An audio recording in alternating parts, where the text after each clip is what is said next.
आदरणीय मुख्यमंत्री अरविंद केजरीवाल जी स्वयं इतने पढ़े लिखे हैं, उनका पूरा मंत्रिमंडल इतने पढ़े लिखे लोगों के साथ है, लेकिन ऐसा लगता है कि जब कानूनी बात आती है ना तो उनका ज्ञान जीरो है। खुद इनकी पार्टी में वकील हैं, पर लगता है शायद उन्होंने केवल एलएलबी की डिग्री करी है, कोर्ट में कभी प्रैक्टिस नहीं करी। आप देखिए जो जांच हो रही है वो शराब घोटाले की हो रही है, क्योंकि इतना संगीन आरोप है कि आम आदमी पार्टी के लीडर्स ने 100 करोड़ रुपए तक के किकबैक्स लिए हैं, जो आम आदमी पार्टी की गतिविधियों के लिए ही इस्तेमाल हुआ है। जाहिर सी बात है कि आम आदमी पार्टी के सरगना माननीय मुख्यमंत्री अरविंद केजरीवाल जी हैं, इसीलिए उनकी जवाबदेही बनती है। उनको ही जांच में जुड़कर बताना पड़ेगा कि आम आदमी पार्टी इतना ज्यादा करप्शन क्यों कर रही है। अब हुआ क्या है, जब भी समन आते हैं पीएमएलए में तो कानूनी तौर पर ये अनिवार्य होता है कि आप उन समन्स का आदर करें। जब जब आप उन समन का निरादर करते हैं तो सेक्शन 174 ऑफ द आईपीसी में आप एक नया अपराध कर रहे हैं।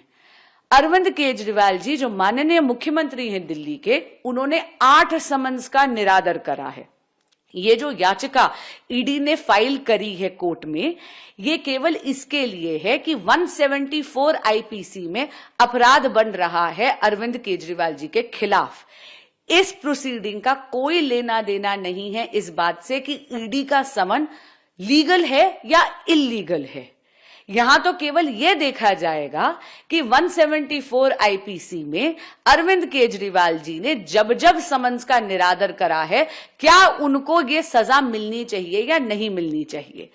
अरविंद केजरीवाल जी ने इस केस को स्वयं न्योता दिया है अपने खिलाफ।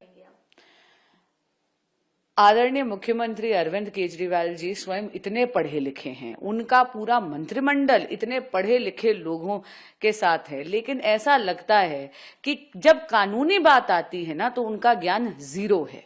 खुद इनकी पार्टी में वकील हैं, पर लगता है शायद उन्होंने केवल एलएलबी की डिग्री करी है, कोर्ट में कभी प्रैक्टिस नहीं करी।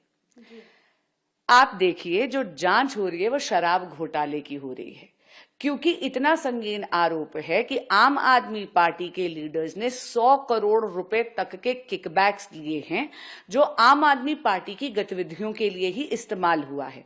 जाहिर सी बात है कि आम आदमी पार्टी के सरगना माननीय मुख्यमंत्री अरविंद केजरीवाल जी हैं, इसीलिए उनकी ही जवाबदेही बनती है। उनको ही जांच में जुड़कर बताना पड़ेगा कि आम आदमी पार्टी इतना ज्यादा करप्शन क्यों कर रही है।